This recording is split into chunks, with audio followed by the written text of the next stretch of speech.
I'd say if you can find him for under $70, $80 somehow, then I would recommend this figure, even though that figure only comes with the ion gun, and that's pretty much it. Either that, or you can try and track down the Dark of the Moon Optimus Prime, and I might just try that out. But when you compare this guy's aftermarket prices to Ironhide, you are all maggots! Now, since we're on the topic of Ironhide, let's take a look at just that. The painting and sculpting on this SS Ironhide redeco was pretty sweet. And one thing I'll say right off the gate is that compared to Optimus Prime, where they moved the paint applications to, makes much more sense to pick out some of the details that would have been lost had they not been painted on this redeco. And I'm sure this sudden cut from black to gray on the knees might bug some, but to me, I actually think this does help a little bit with the color separation on the figure, which even then isn't quite what this guy is very good at. But for what little color that is there makes Ironhide look basically just as good as this design is, which is to say it is awesome. And unlike the original SS release, there is actually silver paint where it should be, like these bearings on this guy's chest, which this particular Ironhide must be on steroids because, as he should be, this guy is absolutely jacked. Even though he definitely didn't skip leg day, he might not have focused a lot of his time on arm day because, to me at least, his arms do look a little bit too spindly without his famous cannons equipped. But then again, that may be movie accurate and I'm just missing something, or I'm just crazy. And the face sculpt, just like Optimus Prime, is basically a one-to-one spitting image of his movie design, which, dare I say, is probably one of the best Ironhide designs we've ever got since G1. But one issue I do have to point out is that since Ironhide is packed so close to the walls of the box, several people's copies have had scratch paint on his conveniently placed turn signals and the tip of his toes, which, if I recall, can stab through the box.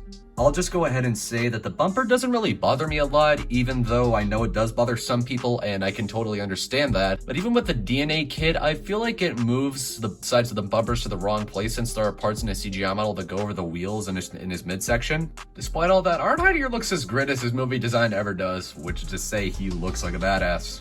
Now, the plastic quality on this figure, again, there isn't a lot of weight to him, but I would be cautious around some of the thinner parts and the clear plastic, which I absolutely refuse to trust. Battle Trap. Don't get me wrong, I actually really do like that figure though. But this guy does feel decently durable, but I wouldn't want to ham-handle this guy a whole lot. Which is to say, I trust this walking GMC way more than I do this one. Now, as far as Ironhide's accessories goes, well, he basically comes with everything that he needs. I just wanted to show him my cannons. And either cannon can plug into either side via a 5mm port and peg, and now he can properly make sure you've got your Lucky Charms on you. Both of which do look good, very well detailed, and fitting for as much of a jacked Ironhide as this. So generally this Ironhide basically comes with all he needs. However, before we move on, when you remove the cannons when you transform him, I accidentally pulled off his machine gun cannon off the wrong way and the clear plastic on his elbow snapped. Which is annoying because I'm going to have to glue this back in at some point, but at least it still has enough meat for the cannon to lock onto and the elbow was still functional. And if I put the piece back in, it holds in just fine and it won't fall out unless I take it out. Even though it was entirely my fault that it's broken, just a fair bit of caution. Now let's cover the articulation. So there's an unfortunately very limited ball joint of the head with not a lot of range of movement. His head can only rotate about that far before his head starts to run into his massive shoulder pads. Barely any up and down, but if you untab this panel, he can look up a little bit further, and just a little bit of head pivot. The arms can move forward only about that far, but if you flip up this bearing, the range of motion is a little bit better.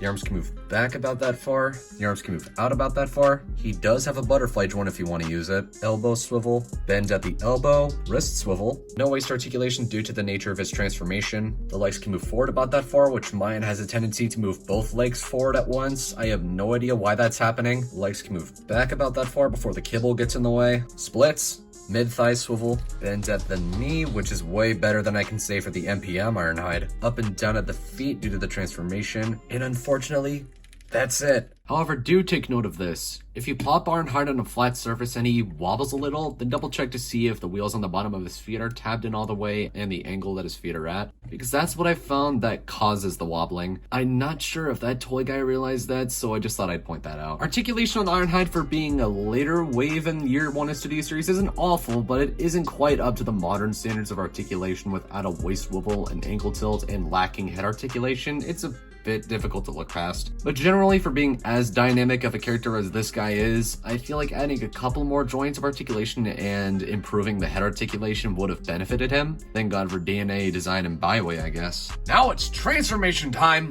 The transformation on Ironhide compared to Optimus is pretty basic and not all that complex.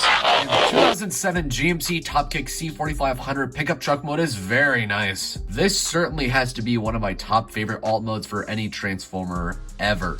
Of course, still sitting very close behind Soundwave with the Mercedes-Benz SLS AMG, which I'm sure Jeremy Clarkson would agree that it's a sweet luxury car. But this is actually a pretty decent representation of the actual truck. But it's when you compare this truck mode to Optimus Prime where the idea of scale in the Studio Series line really starts to fall apart, because from what I can recall, a GMC Topkick shouldn't be bigger than a Peterbilt semi-truck. Of course, if you flip the thing over, there's his crotch, his feet, his legs just hanging out the bottom, but it doesn't really bother me a whole lot. I guess I'm just so numb to seeing massive undercarriages on the underside of a Transformers alt mode. And yes, there's a huge gap in the back of the truck bed, which I don't really see a way they could have avoided this without either completely re-engineering this guy or parts forming like the recent Byway knockoff.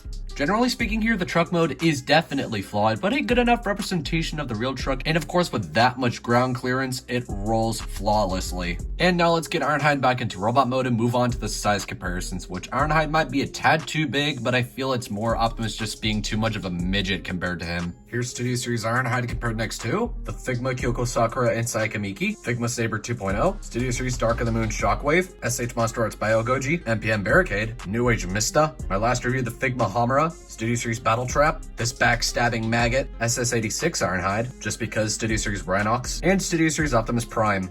Now, just like last time, I'm going to be skipping showing you the box momentarily, so let's move on to my closing thoughts on this guy. So my closing thoughts on Studio Series Ironhide. He is certainly flawed, but for what he is, Ironhide is a pretty good figure and a faithful representation of one of the best Ironhides of all time. Of course, there are some minor setbacks, such as the limited articulation, somewhat instability, and the Kibble truck mode, but otherwise, he's a good figure for when articulation was never really a standard. Now, if you're already a Transformers fan and have literally watched anybody else's videos on SS Ironhide or this box set, you will know that Ironhide's original prices are so insane that you could buy 2 of these box sets for practically the same price as one of the original SS Ironhides. Which is to say, his aftermarket prices are just absolutely insane. So for the sake of your wallets, I'm not going to mention any specific places on where you can purchase this figure on its own. I mean, is it really worth over $300 of toy? No, it's not. I'll just go ahead and say that. It is not worth $300. The Byway is probably more bang for your buck, especially since it comes with more guns and practically has the DNA kit pre-installed. But anyway, this box set was an Amazon exclusive, which unfortunately sold out. Thankfully, I was able to get it while it was still in stock. Though I sincerely hope I can get that Decepticon 4-pack, even though I already own 2 of the 4 molds already, but in all seriousness, talking about the price of things, I think there is also some other things with ridiculously high asking prices.